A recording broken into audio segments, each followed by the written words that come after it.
નમસ્કાર વિદ્યાર્થીઓ, ફરી એક વખત આપ સૌનું સ્વાગત છે. શ્રીમદ ભગવદ્ ગીતાના 9 અધ્યાયમાંથી આપણે પ્રથમ અધ્યાયની આગળના લેક્ચરમાં ચર્ચા કરી. અહીંયા આપણે બીજો અધ્યાય, જેનું નામ છે સાંખ્ય યોગ, એની ચર્ચા કરીશું. તો ગીતાના બીજા અધ્યાયનું નામ છે સાંખ્ય યોગ.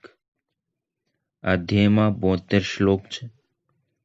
આ અધ્યાયમાં સૌથી મહત્વની જે વાત છે તે છે સ્થિતપ્રજ્ઞના લક્ષણો. અને સ્થિતપ્રજ્ઞના લક્ષણો એ વિચાર યાત્રાની ચરમ સીમા છે. આગળના અધ્યાયમાં આપણે ચર્ચા કરી કે અર્જુનને સામેના પક્ષે પોતાના સ્વજનોને ઉભેલા જોઈને શોક થયો, ખેદ થયો, વિષાદ થયો. તો અર્જુનનું જે ખેદભર્યું આત્મમંથન છે એ હજી પણ બીજા અધ્યાયમાં ચાલુ રહે છે. બીજા અધ્યાયના શ્લોક 1 થી 10 સુધી અર્જુન છે એ ભગવાન શ્રી કૃષ્ણને કહે છે. એ કહે છે કે હું લડવા માટે તૈયાર નથી.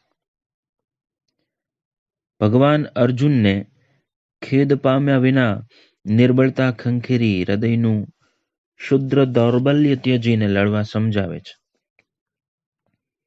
પણ અર્જુન પોતાના શત્રુઓ એવા સ્વજનોને મારવા તૈયાર નથી.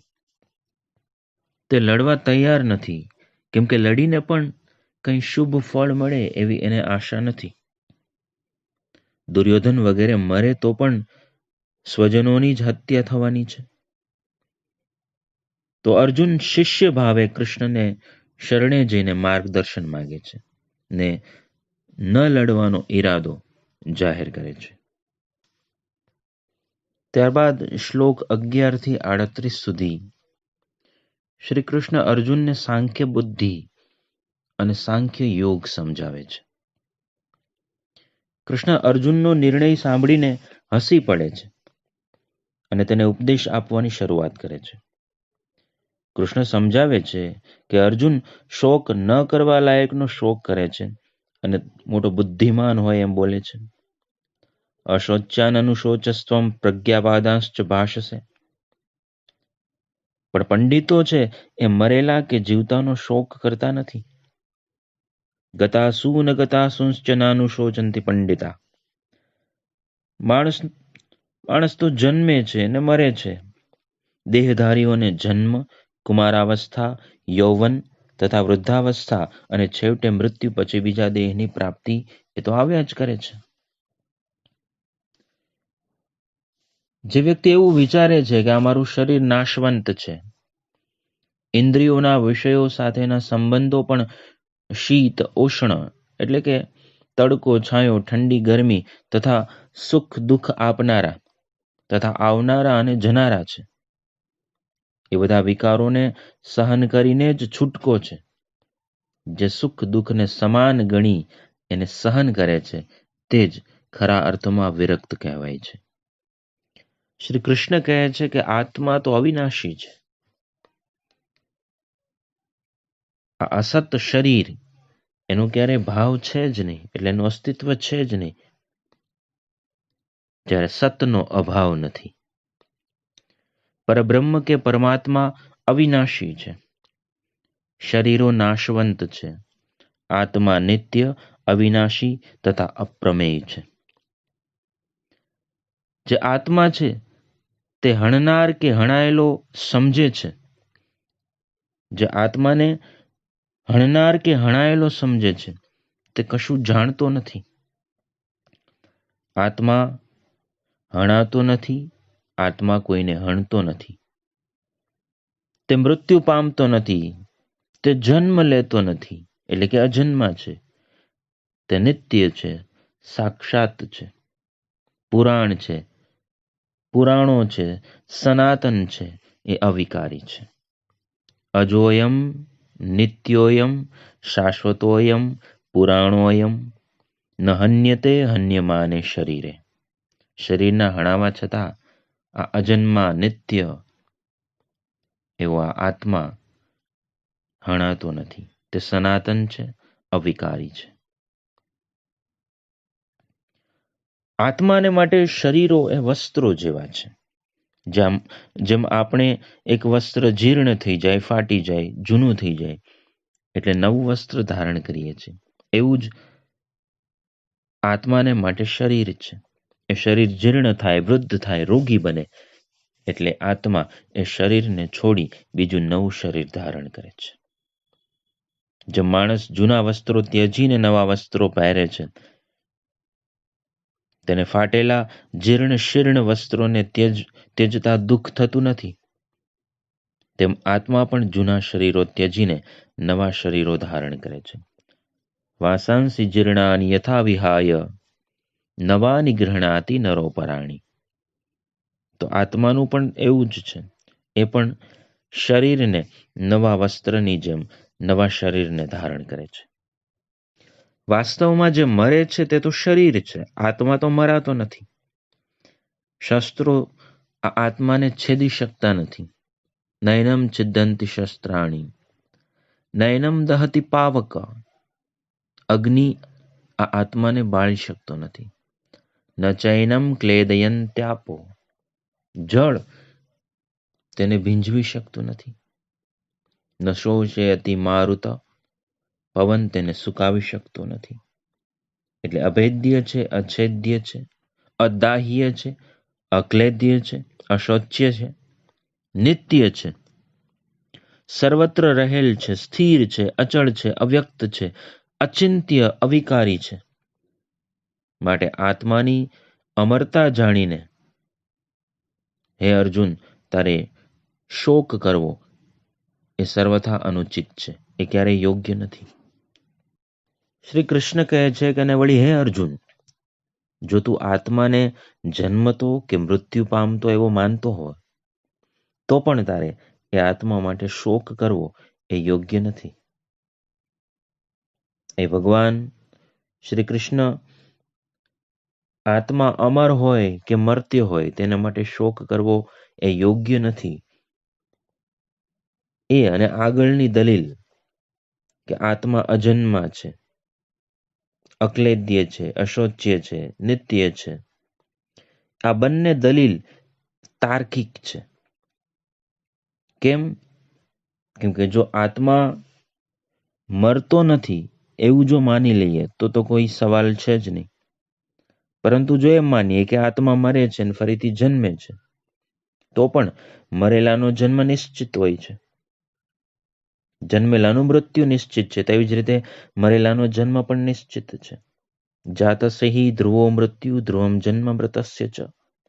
તો આ ક્રમ છે, તો આમાં શોક કરવો એ સર્વથા અનુચિત છે. આ સિવાય શ્રી કૃષ્ણ અર્જુનને સાંખ્ય દર્શનનું પણ જ્ઞાન આપે છે.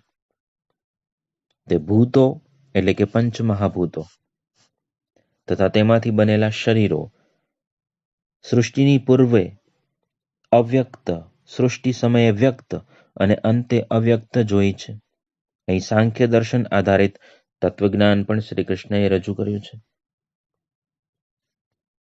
તદુપરાંત શ્રી કૃષ્ણ અર્જુનને સ્વધર્મનું ભાન કરાવે છે. અર્જુન એક ક્ષત્રિય છે અને ક્ષતાત ત્રાયતે અસૌ ક્ષત્રિય. એ નિયમ મુજબ અર્જુને અધર્મને રોકવા માટે લડવું એ એનો સ્વધર્મ છે, પોતાનો ધર્મ છે. કૃષ્ણ ભગવાન કહે છે કે અર્જુન માટે ધર્મયુદ્ધ સિવાય બીજું કોઈ કલ્યાણ નથી. યુદ્ધ અનાયાસે આવ્યું છે, વળી એ સ્વર્ગના દ્વાર રૂપ છે.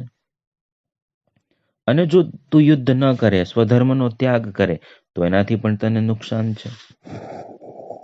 અર્જુન જો ધર્મયુદ્ધ નહીં કરે તો તે સ્વધર્મની તથા પોતાની કીર્તિને ત્યજીને પાપને પામશે.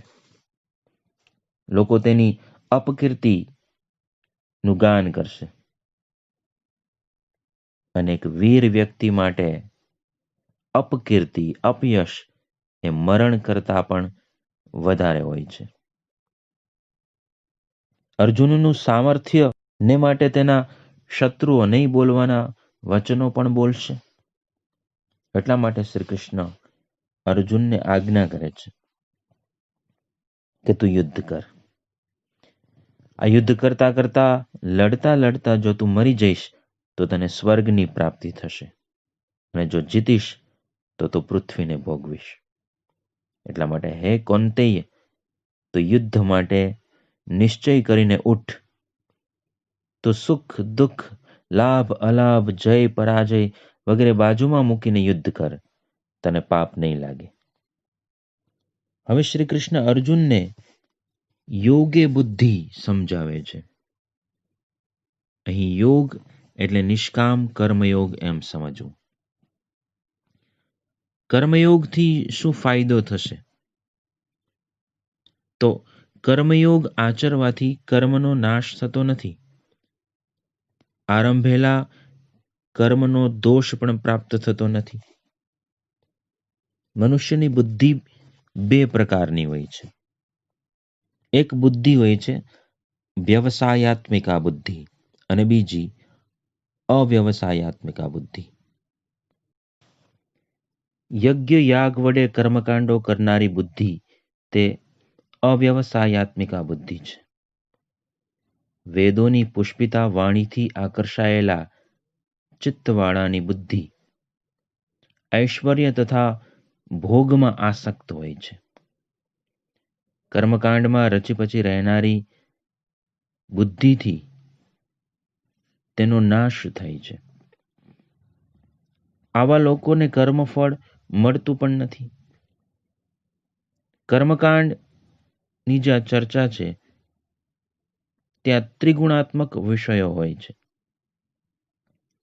જ્યારે બીજી જે બુદ્ધિ છે તે છે વ્યવસાયાત્મિકા બુદ્ધિ, જે નિષ્કામ કર્મયોગથી પ્રાપ્ત થાય છે. એટલા માટે અહીં શ્રી કૃષ્ણ અર્જુનને નિસ્ત્રૈગુણ્ય થઈ કર્મ કરવાનો ઉપદેશ આપે છે, અર્થાત ત્રિગુણ રહિત બની અને તું કર્મ કર. ભગવાન શ્રી કૃષ્ણ અર્જુનને ત્રણ ગુણોથી રહિત, દ્વંદ્વ રહિત સ્વમાં સ્થિત થવાનું કહ્યું છે. જ્ઞાની માણસને કર્મકાંડની જરૂર નથી. કૃષ્ણે કહ્યું કે હે અર્જુન, તારો કર્મ કરવામાં જ અધિકાર છે, કર્મના ફળમાં નહીં. તું કર્મફળ ત્યજીને નિષ્કામ ભાવે કર્મ કર. સમત્વ જ યોગ છે. સમત્વને જ યોગ કહેવાય છે. સમત્વ અર્થાત સુખ અને દુઃખમાં, લાભ અને હાનિમાં, જય અને પરાજયમાં એક સમાન વર્તન કરવું, એક સમાન રહેવું. સુખમાં છકી જવું નહીં, દુઃખમાં ડગી જવું નહીં. એ સ્થિતિ એ સમત્વ છે. એટલા માટે હે અર્જુન, તારે સમત્વ સાધી કર્મફળની આસક્તિને ત્યજી દેવી જોઈએ. તારે તારી બુદ્ધિને સ્થિર કરવી જોઈએ. હે અર્જુન, તું સ્થિત પ્રજ્ઞ બન. શ્રી કૃષ્ણ જ્યારે અર્જુનને સ્થિત પ્રજ્ઞ થવાનું કહે છે ત્યારે અર્જુન સ્થિત પ્રજ્ઞના લક્ષણો વિશે પૂછે છે, જે મેં તમને રેકોર્ડિંગ કરીને વોટ્સએપ ઉપર પણ મોકલાવેલા છે. 54મા શ્લોકથી 72મા શ્લોક સુધી શ્રી કૃષ્ણ અર્જુનને સ્થિત પ્રજ્ઞના લક્ષણો કહે છે. અર્જુને ભગવાનને પૂછ્યું કે સમાધિમાં રહેલ સ્થિત પ્રજ્ઞને કેવી રીતે જાણવું? સ્થિત પ્રજ્ઞસ્ય કા ભાષા સમાધિસ્થ Keshav, સ્થિતધિ Kim પ્રભાષિત, Kim Asit, Kim વ્રજેત. એ કેમ બોલે છે, કેમ ચાલે છે, એને કેવી રીતે સ્થિત પ્રજ્ઞ જાણવો? ત્યારે ભગવાને સ્થિત પ્રજ્ઞના લક્ષણો આપ્યા. સૌથી પહેલા મનની સર્વ કામનાઓનો ત્યાગ કર્યો હોય, આત્મા વડે આત્મામાં સંતુષ્ટ હોય, જે પોતાની બધી જ કામનાઓને છોડી દે. વિહાય કામાન્યાન સર્વાન, જે પોતાની બધી જ કામનાઓને છોડીને જે નિસ્પૃહ રહે. આત્મન્યેવાત્મના તુષ્ટ સ્થિત પ્રજ્ઞસ્તદોચ્યતે, જે આત્મા વડે આત્મામાં સંતુષ્ટ હોય એને સ્થિત પ્રજ્ઞ કહેવાય.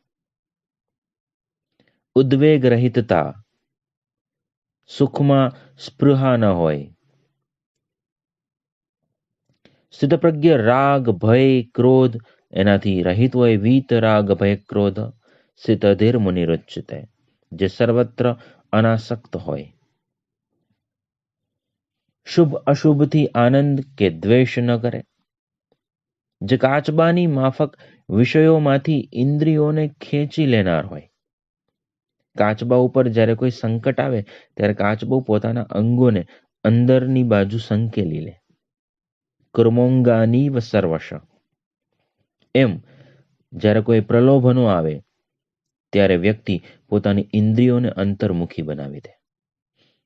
વિષયોની બાબતમાં નિરાહાર બને. પરમાત્માના સાક્ષાત્કાર માટે જે હંમેશા પ્રયત્નશીલ રહે. ઇન્દ્રિયો તથા બુદ્ધિને સ્થિર રાખનાર. ઇન્દ્રિયોમાં આસક્તિથી કામ જન્મે છે.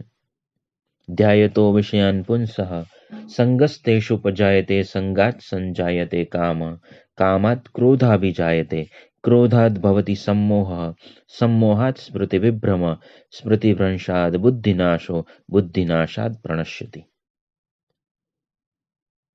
જે ઇન્દ્રિયો તથા બુદ્ધિને સ્થિર રાખનાર.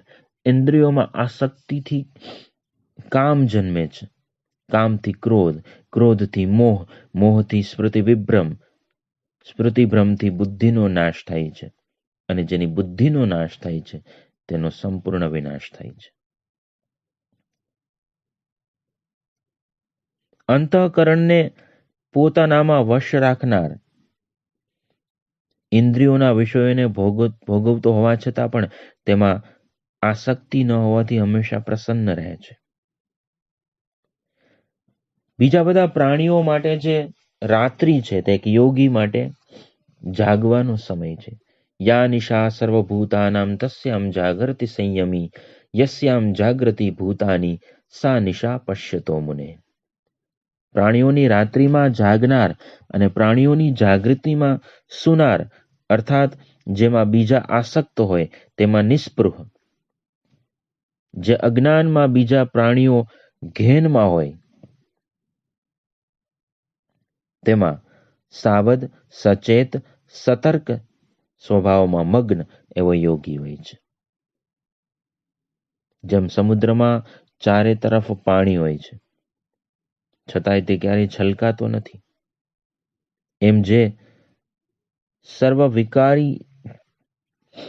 અવિકારી ચારે તરફથી ઉત્પન્ન થાય છતાં પણ શાંત અને સ્વસ્થ નિષ્કામ રહે છે. અને આવા સ્થિત પ્રજ્ઞની આ સ્થિતિને બ્રાહ્મી સ્થિતિ કહે છે. તો અધ્યાયનું નામ સાંખ્ય યોગ છે. પણ એ સાંખ્યનો અર્થ સાંખ્ય દર્શન નથી લેવાનો. ગીતામાં સાંખ્યનો અર્થ જ્ઞાન તથા આત્માની નિત્યતાનું ભાન છે. આત્મા અને શરીર વચ્ચે વિવેક કરીને નિસ્પૃહ રહેવું એમ સમજવાનું છે. યોગે બુદ્ધિમાં પણ પતંજલિના યોગ સાથે એનો સંબંધ નથી. યોગે બુદ્ધિ અર્થાત ફલાશા એટલે કે ફળની ઈચ્છા રાખ્યા વગર નિષ્કામ ભાવે કર્મ કરવું, એટલે કે નિષ્કામ કર્મો કરવા તે ગીતાકારને અભિપ્રેત છે. એવો યોગ છે. સમત્વમ યોગ મુચ્યતે યોગ કર્મ સુકૌશલમ. ગીતાકારે દરેક અધ્યાયને યોગ શબ્દ સાથે જોડી અને એના નામ આપ્યા છે. નિષ્કામ ભાવે કર્મો કરીએ ત્યારે કર્મયોગ, એની અંદર જ્યારે જ્ઞાન ભળે, ક્રિયાશક્તિ રહિતતા આવે ત્યારે સાંખ્ય યોગ થાય. આસક્તિ વગરનો કર્મયોગ એ ભારતીય સંસ્કૃતિના પ્રાણ છે. સ્થિતપ્રજ્ઞના લક્ષણો એ તત્વજ્ઞાનનું ગૌરવ શિખર છે. આવું ડોક્ટર ગુણવંત શાહે સાચું જ કહ્યું છે. ગાંધીજીને પણ આ લક્ષણો ખૂબ જ ગમતા. સ્થિતપ્રજ્ઞના જેવા લક્ષણો છે એવા જ લક્ષણો ભગવત ભક્તના પણ છે, જે છઠ્ઠા સેમેસ્ટરમાં 12મા અધ્યાયમાં આપણે એનો અભ્યાસ કરીશું. જ્ઞાન યોગીના લક્ષણો છે જે 13મા અધ્યાયમાં છે. ત્રિગુણાતીતના લક્ષણો છે જે 14મા અધ્યાયમાં છે. ગીતાના 18 અધ્યાયો 6 વિભાગમાં વહેંચીએ તો અધ્યાય 1 થી 6 સ્થિતપ્રજ્ઞતા કર્મયોગ, અધ્યાય 7 થી 12 ભક્તિ એટલે કે ભક્તિ યોગ, અને અધ્યાય 13 થી 17 એટલે કે જ્ઞાન તો જ્ઞાન યોગ. તો ગીતાના મુખ્ય 3 વર્ણ્ય વિષય અધ્યાય 1 થી 6 કર્મયોગ, અધ્યાય 7 થી 12 ભક્તિ યોગ અને અધ્યાય 13 થી 17 જ્ઞાન યોગ છે.